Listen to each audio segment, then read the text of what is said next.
اور اللہ رب العزت نے کیا خوبصورت اہتمام کیا ہے. دیکھیے جس طرح ڈیوائسز ہیں، بہت ساری فون ہے، آئی فون ہے، سیمسنگز کے، باقی جتنی بھی ڈیوائسز ہیں، ان ڈیوائسز کو اپ ڈیٹ چاہیے ہوتا ہے. سافٹ ویئر اپ ڈیٹ چاہیے ہوتا ہے.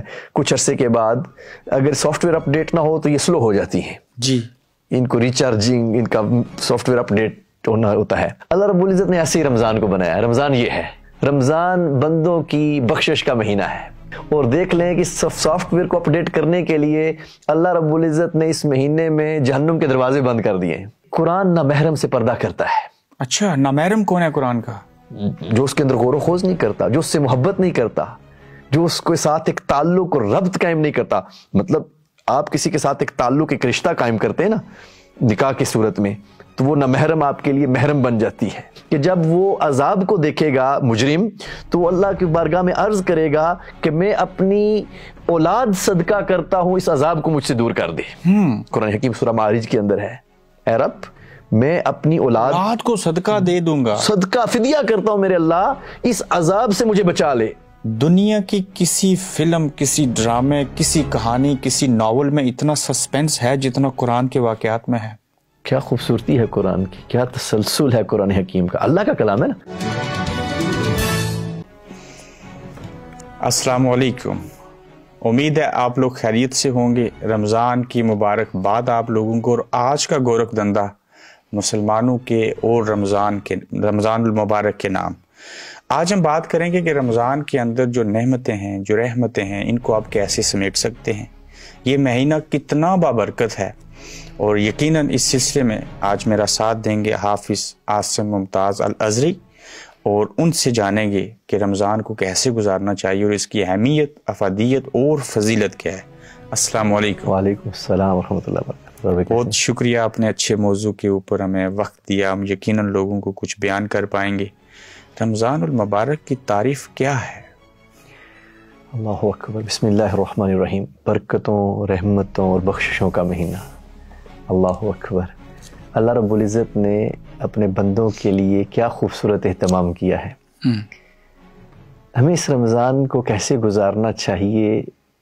ایک شخص اگر کسی وادی سے گزر رہا ہو گاڑی کے اندر، اور خوبصورت وادی ہو، انتہائی خوبصورت وادی ہو، اور وہ گاڑی میں اس میں سے گزر رہا ہو، لیکن اگر وہ شخص نابینا ہو تو وہ اس وادی کی حسن اور خوبصورتی سے کیسے لطف اندوز ہوگا؟ نہیں ہوگا. وادی تو خوبصورت سے، وہ گزر تو خوبصورت وادی سے رہا ہے، لیکن چونکہ وہ نابینا ہے، اس کی بینائی نہیں ہے، وہ دیکھ نہیں سکتا، تو وہ اس لطف سے محظوظ نہیں ہو سکتا، اس خوبصورتی کا حظ، مزہ نہیں لے سکتا. تو اسی طرح رمضان بھی ایک خوبصورتی ہے، اللہ کی رحمتوں کی، اللہ کی بخشوں کی، اس کی مغفرت کی، اس کی عطاؤں کی، اس کے کرم کی، اس کی رحمت کی. اب اس خوبصورتی سے لطف اندوز ہونے کے لیے ضروری ہے کہ ہم اپنے دل کی آنکھوں کو کھول لیں. دل کی بیداری چاہیے. اور اللہ رب العزت نے کیا خوبصورت اہتمام کیا ہے. دیکھیے جس طرح ڈیوائسز ہیں، بہت ساری فون ہے، آئی فون ہے، سیمسنگز کے، باقی جتنی بھی ڈیوائسز ہیں، ان ڈیوائسز کو اپ ڈیٹ چاہیے ہوتا ہے.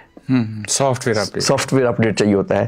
کچھ عرصے کے بعد اگر سافٹ ویئر اپ ڈیٹ نہ ہو تو یہ سلو ہو جاتی ہیں. جی، ان کو ریچارجنگ، ان کا سافٹ ویئر اپ ڈیٹ ہونا ہوتا ہے. نوٹیفیکیشن آتا ہے اور آپ اپ ڈیٹ کرتے ہیں اور اس کی پھر سپیڈ پھر تیز ہو جاتی ہے. اللہ رب العزت نے ایسے ہی رمضان کو بنایا ہے. رمضان یہ ہے، رمضان بندوں کی بخشش کا مہینہ ہے. یہ انسان مسلمان کا سافٹ ویئر اپ ڈیٹ ہوتا ہے. اور دیکھ لیں کہ سافٹ ویئر کو اپ ڈیٹ کرنے کے لیے اللہ رب العزت نے اس مہینے میں جہنم کے دروازے بند کر دیے ہیں.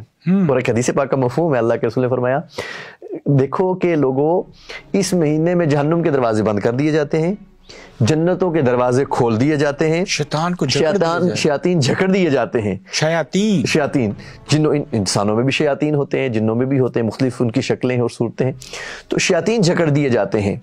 تو اب جب اتنا کچھ تمہارے لیے اللہ پاک اہتمام کر رہا ہے تو اب اتنا کچھ ہونے کے باوجود اگر کوئی شخص جنت نہیں کما سکتا اور اتنی خوبصورت وادی سے گزرتے ہوئے بھی دل کی آنکھوں کو جگا نہیں سکتا، ان کو کھول نہیں کر سکتا، ان کو بیدار نہیں کر سکتا، تو فرمایا اس شخص کے لیے ہلاکت ہے، ہلاکت ایون کہ ایک حدیث پاک ہے۔ اللہ کے رسول علیہ الصلوۃ والسلام کہتے ہیں کہ اللہ کے رسول علیہ الصلوۃ والسلام ایک دفعہ ممبر پر تشریف لائے تو ممبر کے پہلے سٹیپ پر قدم رکھا تو فرمایا آمین، تو دوسرے سٹیپ پر قدم رکھا تو فرمایا آمین، تیسرے سٹیپ پر قدم رکھا تو فرمایا آمین۔ کہتے ہیں جب اللہ کے رسول خطبہ ارشاد فرمانے کے بعد نیچے تشریف لائے تو ہم نے پوچھا اللہ کے رسول خلاف معمول آج ہم نے آپ کی زبان اطہر سے آمین آمین آمین سنا 3 سٹیپس کے اوپر، کبھی پہلے آپ نے اس طرح کے الفاظ ممبر پر چڑھتے ہوئے نہیں کہے، تو کیا معاملہ ہوا؟ فرمایا جبریل آئے میرے پاس تو انہوں نے کہا اے اللہ کے رسول ہلاک ہو وہ شخص جو رمضان کو پائے اور اپنی بخشش نہ کروا سکے، یعنی کہ جس نے رمضان میں زندہ رہا، جس نے رمضان کو پایا، روزے رکھے اور پھر بھی جہنم میں جائے تو اس کو بد نصیب ہے۔ جبریل نے کہا ہلاک ہو گیا وہ شخص، اللہ کے رسول نے فرمایا آمین، اور پھر دوسرے سٹیپ پہ قدم رکھا تو فرمایا ہلاک ہو جائے وہ شخص جس نے آپ کا نام گرامی اس میں گرامی سنا اور آپ پر اس نے آپ پر صلات نہیں بھیجی، تو ہلاک، اللہ کے رسول فرمایا میں نے کہا آمین۔ اور تیسرے سٹیپ پر جب میں نے قدم رکھا تو جبریل نے کہا ہلاک ہو جائے وہ شخص جس نے اپنے والدین کو پایا بڑھاپے کی عمر میں اور ان کی خدمت کر کے وہ جنت نہیں کما سکا، ہلاک ہو جائے، تو اللہ کے رسول نے فرمایا میں نے کہا آمین آمین۔ تو اب یہ ہے رمضان کہ جس میں اللہ کی رحمت بندوں کو بخشنا چاہتی ہے۔ اب انتہائی کوئی بدقسمت اور بد نصیب ہوگا جو شخص جو اس کی رحمتوں اور برکتوں سے سمیٹ نہ سکے۔ اللہ اکبر۔ اب یہ دیکھیں کہ اب سمیٹنا کیسے ہے؟ ایک شخص کہیں جا رہا ہو اور اس کے پاس سے دریا بہ رہا ہو اس کے پاس، اور یا کنواں ہو اور اسے پیاس لگی ہو، اب اس کے پاس استطاعت ہونی چاہیے نا، کنواں بھی ہے یا دریا ہے، پانی ہے، لیکن اب پانی وہ لے گا کیسے؟ پانی کو لینے کوئی آلہ ہوگا، کوئی ڈھول ہوگا، کوئی اس کے اندر یا تو اتنی طاقت ہو کہ وہ ڈھول کو کھینچ سکے، صحت مند ہو، کچھ نہ کچھ تو ایبلٹی چاہیے نا اس کے لیے، اس کو پانی پینے کے لیے۔ تو رمضان کے اندر رحمتیں، بخششیں، مغفرتیں بھٹ رہی ہیں، تقسیم ہو رہی ہیں، عطاؤں کے منہ کھول دیے گئے ہیں۔ اب بندے کو تو کچھ کرنا ہے نا، دنیا کمانے کے لیے ہم ایک اصول ہے کہ جو جتنی محنت کرتا ہے اتنی دنیا کما لیتا ہے، تو رمضان میں بھی اللہ رب العزت یہی چاہتا ہے کہ لوگوں تم راتوں کو قیام کرو، دن کو روزہ رکھو، نمازیں پڑھو، مجاہدہ کرو، محنت کرو، اپنی روح کو مضبوط کرو، اور اس طرح تم ان رحمتوں کو سمیٹ لو۔ کتنے فیصد، کتنے گنا زیادہ ثواب ملتا ہے رمضان میں عام مہینوں اور عبادت کی بنسبت؟ اللہ کے رسول صلی اللہ علیہ وسلم نے فرمایا کہ غیر رمضان میں اگر تم رمضان میں کوئی نیکی کرتے ہو تو غیر رمضان میں کیے جانے والے فرض کے برابر اس کو ثواب مل دے گا۔ تم کوئی بھی خیر کا، نیکی کا کام کرو گے تو اس کا ثواب تمہیں فرض جتنا ملے گا، جتنا گویا کہ تم نے فرض ادا کیا ہے، فرض ادا کرنے کا ثواب زیادہ ہے۔ اور اسی طرح فرمایا کہ رمضان المبارک میں تم کوئی فرض ادا کرو گے تو غیر رمضان کے 70 فرائض جتنا تمہیں ثواب ملے گا۔ وہ اسی لیے ہم زکوٰۃ جو ہے وہ رمضان میں فرض نہیں ہے، زکوٰۃ ہر شخص پر اس کے سال کے مکمل ہونے پر فرض ہے۔ کہ جب کسی شخص کے مال کے اوپر جو اس کے پاس سیونگ ہے اس کے اوپر سال مکمل ہو جائے تو وہ پھر زکوٰۃ دے، لیکن رمضان میں ہم زکوٰۃ اس لیے دیتے ہیں کہ وہ 70 گنا ثواب کما سکیں۔ سر الازہر ہی آپ کے نام کے ساتھ لکھا ہے، الازہر یونیورسٹی سے تعلیم یافتہ ہیں؟ جی الحمدللہ، میں نے الازہر یونیورسٹی سے 4 سال کلیہ شریعہ القانون کے اندر الحمدللہ 4 سال الازہر۔ مذہبی اسکالر ہیں الحمدللہ، دین کے تو اسٹوڈنٹ ہیں۔ اتنی اچھی باتیں اتنے طریقے سلیقے سے آپ کی جمعے کا خطبہ میں بھی سنتا ہوں، سینکڑوں لوگ سنتے ہیں، بہت اچھا ردم کے ساتھ بولتے ہیں، ردیف قافیہ کا بھی آپ کو پتہ ہے۔ سوشل میڈیا پہ کیوں نہیں ہے آپ؟ نہیں باب، آپ کی مہربانی سے آپ کوشش کر رہے ہیں کہ لوگوں کو ضرورت ہے اس دور کے اندر، کچھ مزاج اور طبیعت کا ہوتا ہے کہ وہ طبیعت اس کو گوارا نہیں کر رہی ہوتی، لیکن اب آپ جیسے مہربان دوستوں کی شفقتیں اور محبتیں اور کوششوں سے اب انشاءاللہ اس سلسلے کو اس رمضان المبارک سے ارادہ ہے، کوشش ہے کہ اللہ رب العزت کی مدد کے ساتھ اس رمضان المبارک کو میں جو ہے لوگوں تک قرآن حکیم کا پیغام پہنچایا جائے، کوشش ہوگی انشاءاللہ۔ میں پھر اپنے دیکھنے والوں کو بتا دوں کہ کس یوٹیوب چینل کے اوپر، کس فیس بک پلیٹ فارم کے اوپر، کس نام سے ہیں؟ جی انشاءاللہ حافظ عاصم ممتاز الازہری یا امام عاصم ممتاز کے نام سے ہوگا، تو انشاءاللہ العزیز کوشش ہوگی کہ رمضان میں اسی طرح قرآن حکیم کے حوالے سے بھی ہے کہ رمضان قرآن کا مہینہ ہے، قرآن اس میں نازل ہوا، اور دیکھیں جس مہینے میں نازل ہوا پورے قرآن حکیم میں 12 مہینے نا سال کے، محرم، صفر، ربیع الاول، ربیع الثانی، جمادی الاول، جمادی الثانی، رجب، شعبان، رمضان، شوال، ذوالقعدہ، ذوالحجہ، 12 مہینے ہیں۔ 12 مہینوں میں سے سوائے ایک مہینے کے قرآن حکیم میں کسی اور مہینے کا نام نہیں ہے۔ شہر رمضان الذی انزل فیہ القرآن، یہ کسی اور، شوال کا نام نہیں ہے قرآن حکیم میں، محرم کا نام نہیں ہے قرآن حکیم میں، ربیع الاول کا نام نہیں ہے قرآن حکیم میں، حج، ذوالحجہ کا نام نہیں ہے قرآن حکیم میں، رمضان کا ذکر ہے قرآن حکیم میں۔ یہ مجھے پہلی بار پتا چلا۔ آپ نے جس مہینے میں قرآن اترا اس مہینے کو اتنی فضیلت مل گئی۔ اگر قرآن حکیم کے ساتھ تعلق جوڑ لیا جائے، قرآن ہدایت کیسے لوگوں کو دے گا؟ ایگزیکٹلی وہی مثال فٹ آئے گی۔ قرآن تو ہدی للناس ہے، تمام انسانوں کے لیے ہدایت ہے، لیکن اس ہدایت سے جیسے سمندر ہے، پانی ہے، کنواں ہے، وہ تو پانی ہے، سارے انسانوں کے لیے ہے۔ اب اس پانی کو استعمال کون سا انسان کرے گا، کیسے کرے گا، یہ ہم نے اس رمضان میں قرآن سے سیکھنا ہے کہ قرآن کا نور، قرآن کی ہدایت اور قرآن کی شفا ہم کیسے لے سکتے ہیں۔ آپ نے بڑی اچھی مثال دی سافٹ ویئر والی، جیسے کسی بڑے نے، کسی سائنسدان نے اینڈرائڈ فون اور آئی فون بنایا، اور اس کے مالک اور بنانے والے کو پتا ہے کہ اس کو کب اپڈیٹ چاہیے، تو اللہ رب العزت کو بھی پتا ہے جو میں نے انسان اشرف المخلوقات بنایا، اس کو بھی سال میں ایک بار اپڈیٹ چاہیے۔ اسی لیے تو رمضان میں آپ دیکھتے ہیں کہ لوگوں کی گہمی مسجدوں میں، حالانکہ سارا سال ہونی چاہیے، لیکن وہ رمضان کے اندر وہ بڑھ جاتی ہے۔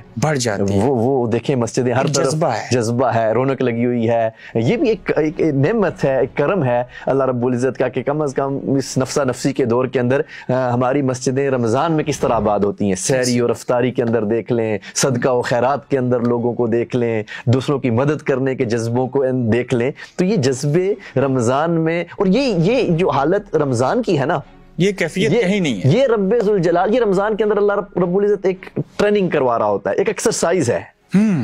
حقیقت میں یہ جذبہ، یہ کیفیت جو ہم پر رمضان میں طاری ہوتی ہے، ہمیشہ رہنی چاہیے۔ یہ بندہ مومن کے وجود پر رب ذوالجلال ہمیشہ دیکھنا چاہتا ہے۔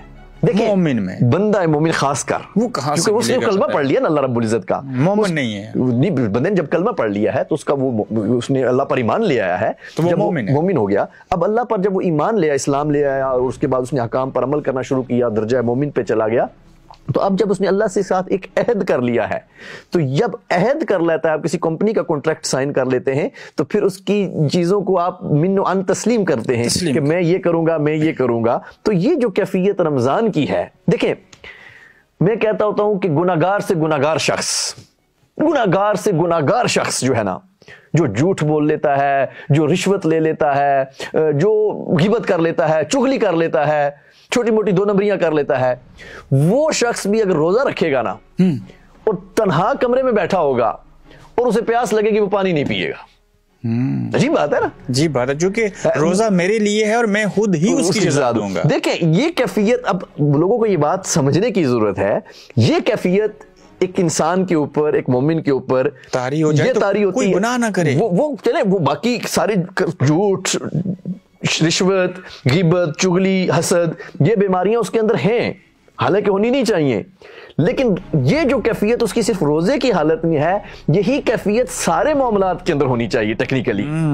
یہ کیفیت اللہ رب العزت سارا سال اور ساری زندگی ہمارے وجود پہ دیکھنا چاہتا ہے، جس طرح بند کمرے میں بیٹھ کے ایک انسان کہ مجھے اللہ دیکھ رہا ہے، مجھے وہ جگہ، وہ اللہ میرے قریب ہے، یہ احساس رمضان میں پیدا کر کے ہم رمضان کی برکتیں سمیٹ سکتے ہیں کہ ہر لمحہ رمضان کی ہر ساتھ، ہر پل اور ہر سمے یہ خیال رہے کہ اللہ میرے قریب ہے، اللہ قریب ہے۔ اور اسی احساس کی وجہ سے جب وہ کہیں کچھ کھا نہیں رہا ہوتا، اسے پیاس لگتی ہے، وہ کچھ پی نہیں رہا ہوتا، یہی احساس اسے باقی معاملات کرتے ہوئے بھی بیدار رکھنا ہے کہ میں نے جھوٹ نہیں بولنا، اللہ میرے قریب ہے، میں نے کسی سے دغا بازی نہیں کرنی، اللہ میرے قریب ہے، میں نے کسی کی غیبت نہیں کرنی، اللہ میرے قریب ہے۔ ایون کہ اللہ کے رسول صلی اللہ علیہ وسلم نے فرمایا، حدیث پاک کا مفہوم ہے کہ وہ شخص جو روزہ رکھ کے جھوٹ بولنا اور برے عمل کو نہیں چھوڑتا، اللہ رب العزت کو کوئی حاجت نہیں ہے کہ وہ کھانا پینا چھوڑ دے، وہ میرے لیے بھوکا پیاسا رہے، وہ نہ رہے، وہ بھوکا پیاسا وہ رہ رہا ہے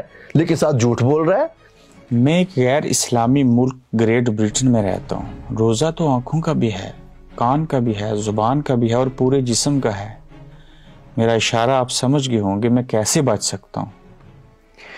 بھائی دیکھیں، وہ جو ہم نے پہلے بات کی کہ جب انسان کے اندر یہ احساس اور یہ شعور بیدار ہو جائے کہ میرا رب مجھے دیکھ رہا ہے. جو شخص تنہائی میں بیٹھ کے جہاں اسے کوئی نہیں دیکھ رہا, صرف اللہ ہے, اور وہاں پہ وہ اگر اسے بھوک یا پیاس لگتی ہے وہ کھا پی سکتا ہے نا, وہ نہیں کھا رہا. کیوں نہیں کھا رہا؟ اس لیے نہیں کھا رہا کہ اس کا یہ یقین اور اس کا یہ تصور بیدار ہو چکا ہے کہ میرا رب مجھے دیکھ رہا ہے. جب ایک تصور انسان کے دل کے اندر بیدار ہو جائے, اس کی دل کی آنکھ کھل جائے اور اسے یہ خیال ہو کہ میرا رب مجھے دیکھ رہا ہے, تو وہ تنہائی میں بیٹھ کے نہیں کھاتا اور نہیں پیتا. اگر یہی احساس ہمہ وقت اس کے ساتھ جڑا رہے کہ یار میں نظر اٹھاؤں گا تو میرا رب مجھے دیکھ رہا ہے, میں جو خیال میرے ذہن کے اندر برائی کا آئے گا میرا رب اس خیال سے بھی واقف ہے. جب اپنے اس تصور کو اپنے رب کے ساتھ اتنا وہ جوڑ لے گا تو اس طرح وہ بچ سکتا ہے. بچوں کو مسجد میں لانا بعض فیملیز, بعض عالم, بعض والدین جو ہیں وہ معیوب سمجھتے ہیں کہ یہ تنگ کریں گے, یہ شور کرتے ہیں. اس کے اوپر آپ کا کیا رد عمل ہے؟ یہ آج سے 15-20 سال پہلے تک کی تو سوچ کہی جا سکتی ہے, لیکن موجودہ دور کے اندر برار بھائی جس طرح برائی کے بہت سارے ٹولز اور بہت ساری صورتیں آ گئی ہیں, آپ قدم اٹھاتے ہیں تو برائی ہے, آنکھ اٹھاتے ہیں تو برائی ہے, خیال پلٹتا ہے تو برائی ہے, اسکول, کالج, یونیورسٹی, باہر ہر جگہ پہ نفسا نفسی ہے اور گرد ہی گرد ہے. اس ماحول کے اندر جب برائی کے اتنے چینلز اور اتنے دروازے کھل چکے ہیں تو لازماً ہمیں اچھائی کے بھی بہت سارے دروازے کھولنے چاہیے. وہ اچھائی مسجدوں کے اندر ہے, اللہ کے گھر کے اندر ہے. اگر بچے ہیں نا, بچے کو آپ بڑے کے لیول پر اپنے جیسا نہیں تصور کر سکتے کہ جس طرح میں نماز پڑھ رہا ہوں یہ بھی ویسا ہی نماز پڑھے, یہ بھی ویسا ہی بیہیو کرے جیسے میں بیہیو کر رہا ہوں. وہ سو کرو بچہ ہے, وہ کبھی نماز پڑھتے ہوئے کہیں کبھی بات کر دے گا, کہیں وہ ہنس پڑے گا. تو آئی تھنک کہ اس دور کے جہاں برائی اس قدر پھیل چکی ہے, ہمیں اپنے بچوں کو مسجدوں کے ساتھ ان کا شوق اور شغف پیدا کرنے کے لیے ضروری ہے کہ اگر اس طرح کی کہیں کوئی خیال یا اس طرح کی کوئی بچوں سے کوئی حرکت سرزد ہو جاتی ہے تو ہمیں اس کو اگنور کرنا چاہیے اور ان کو انکریج کرنا چاہیے. اس دور کے اندر, جس دور کے اندر ہم جی رہے ہیں, دور کے تقاضوں کو دیکھیں نا. ایون کہ اللہ کے رسول علیہ الصلوۃ والسلام کو دیکھ لیں, امام حسین علیہ السلام دوران نماز جو ہے وہ کندھوں سوار ہو جاتے ہیں کندھوں کے اوپر, اور وہ سجدہ طویل کر رہے ہوتے ہیں, سارا کچھ ہے. تو آئی تھنک ہمیں اس بات کو سمجھنا چاہیے کہ برائی اس قدر بڑھ چکی ہے تو ہمیں اپنی مسجدوں کے دروازے بچوں کے لیے ہمہ وقت کھولنے چاہیے. میں ذاتی طور پہ سمجھتا ہوں کہ جو کام سوشل میڈیا کے اوپر آپ جیسے مذہبی اسکالر آ کے کر سکتے ہیں, اور بالخصوص اللہ کی روحانی کتاب قرآن کے بارے میں جو کچھ آپ بیان کریں گے مجھے کسی حد تک اندازہ ہے, وہ کوئی اور شاید اس طرح سے نہ کر سکے. کچھ لوگوں نے کیا لیکن بکھرا اور نکھرا ہوا ہے چیزیں, اور خاص کر وہ چیزیں اردو زبان میں نہیں, اور آپ اس کو پہلی بار اردو زبان میں اردو سمجھنے والے مسلمان کے سامنے رکھیں گے. تو میں چاہتا ہوں کہ آخری میرے سوال کی تعریف میں آپ یہ بیان کریں گے آخر اس میں ایسا کیا مختلف ہوگا؟ برار بھائی میں یہ سمجھتا ہوں کہ قرآن حکیم کو اس طرح پڑھنا چاہیے جس طرح ایک محبوب کا خط آتا ہے نا, تو بندہ اس خط کو بار بار محبت سے پڑھتا ہے اور ہر دفعہ پڑھ کر اس کے دل کو ایک تسکین اور ایک راحت, ایک سکون نصیب ہوتا ہے. تو قرآن حکیم ہمارے خالق اور مالک و مولا کا کلام ہے. میں یہ چاہتا ہوں کہ اس امت کا تعلق, ربط قرآن سے ایسا ہو کہ انہیں وہ راحت محسوس ہو, وہ مزہ اور حظ نصیب ہو جو اس قرآن کے اندر ہے. اس کی اور قرآن حکیم کے اندر جیسے مثال دی ہے نا, ایک نابینا شخص کسی خوبصورت باغ میں چلا جاتا ہے لیکن اس کی خوبصورتی سے وہ لطف اندوز نہیں ہوگا. تو قرآن حکیم کے معارف کو, اس کے معانی کو جب آپ سمجھ کے پڑھیں گے تو پھر قرآن اپنے پردے اٹھائے گا. صوفیاء کہتے ہوتے, بزرگوں کا قول ہے کہ قرآن نامحرم سے پردہ کرتا ہے. اچھا, نامحرم کون ہے قرآن کا؟ جو اس کے اندر غور و خوض نہیں کرتا, جو اس سے محبت نہیں کرتا, جو اس کے ساتھ ایک تعلق اور ربط قائم نہیں کرتا. مطلب آپ کسی کے ساتھ ایک تعلق, ایک رشتہ قائم کرتے ہیں نا نکاح کی صورت میں, تو وہ نامحرم آپ کے لیے محرم بن جاتی ہے. تو اسی طرح قرآن حکیم سے ایک رشتہ قائم کرنے کی ضرورت ہے, ایک محبت کا رشتہ.